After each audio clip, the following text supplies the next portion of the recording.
Puji Tuhan, hari ini kita kembali bertemu dan saya percaya ada penyertaan Tuhan yang luar biasa dalam kehidupan kita.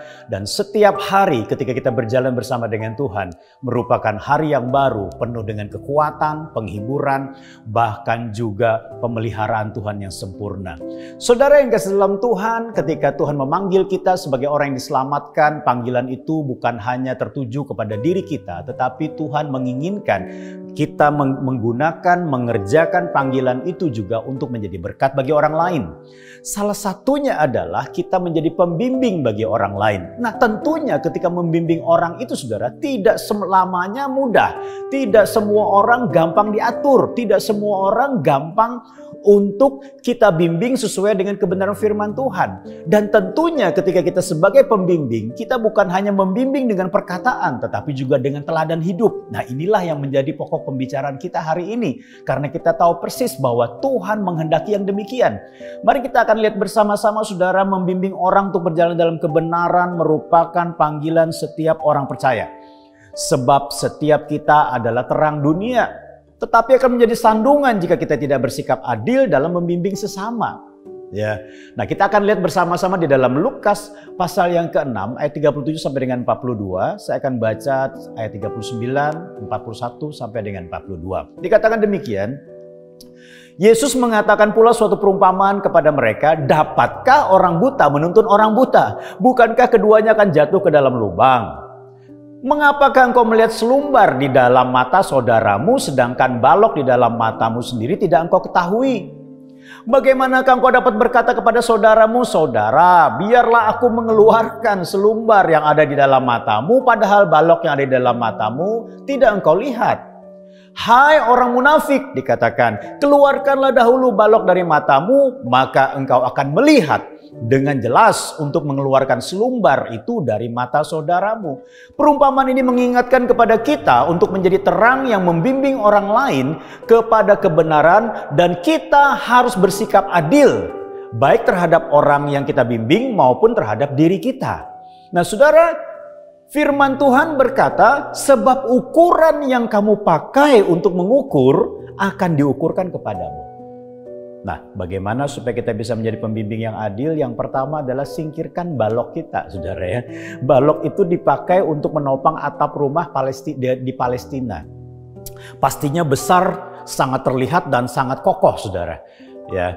Nah, kiasan ini berbicara tentang betapa besarnya penghalang yang kita miliki kalau kita mau menjadi pembimbing ketika adanya kebutaan akan kebenaran dan juga kemunafikan yang harus diselesaikan terlebih dahulu sebelum kita menolong sesama meninggalkan pelanggaran dan hidup dalam kebenaran.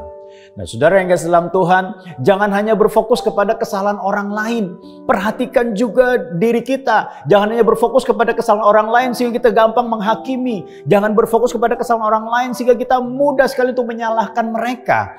Tetapi kita juga perlu melihat ke dalam diri kita. Apakah ada balok-balok yang perlu kita singkirkan sehingga tidak menjadi sandungan bagi kita untuk membimbing orang lain secara adil.